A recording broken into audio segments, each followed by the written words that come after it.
everybody, it's Beth Reacher here. Thank you for watching my first ever YouTube clip. I'm going to be doing loads more of these, so please do make sure you tune into my channel.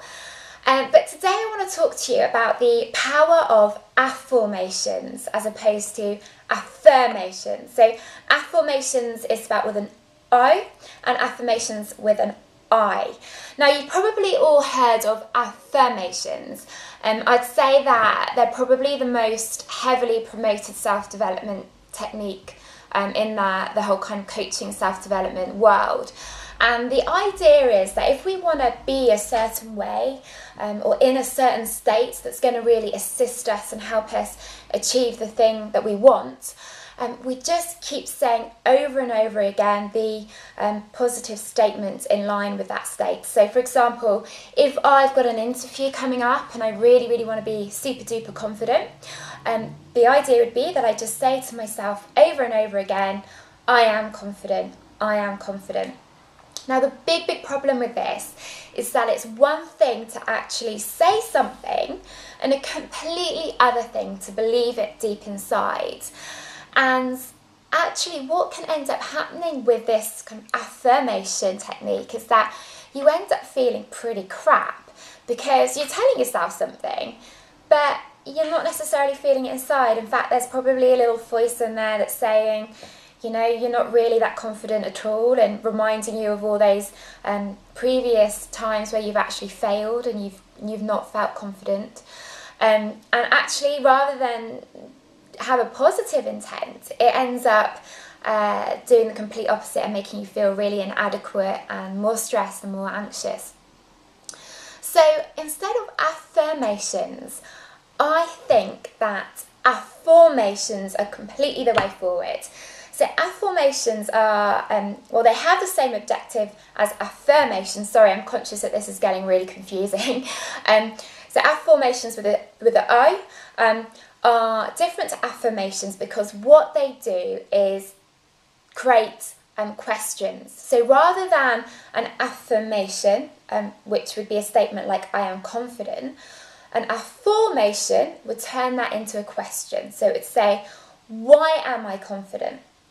Now, the great thing about this is that by asking a question, you're actually talking to your subconscious mind, and your subconscious mind will start thinking of all the kind of supporting reasons as to why you are confident. And actually, through giving you evidence, kind of really instilling a feeling that you are confident. So for example, I could ask myself that question right now. And although there's lots of experiences and things in the past that would tell me I'm not confident, there's also experiences there that are telling me that, you know what, I am pretty confident. For example, the fact that I'm doing this YouTube clip, I'd say that that's an example of why I'm pretty confident.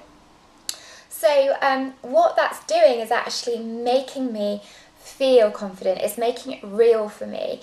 And as any kind of good coach will say, if you feel it inside, if you think it really deep down, then that will be your reality. As within, so without. Tony Robbins, who I'm sure you've heard of, he's a really successful, internationally renowned coach. And he talks about the importance of creating beliefs to really back up the state of being that you want to have. So let's go back to the whole confidence one, just because it is a very important one. A lot of people do want to feel more confident. What he says is, okay, if you want to be confident, you need to create a belief around that. So what he does is he draws an example of a belief being like a tabletop. But what you need to do is give that tabletop legs. You need to give it meaning. You need to make it stand up in its own right and make it sustainable.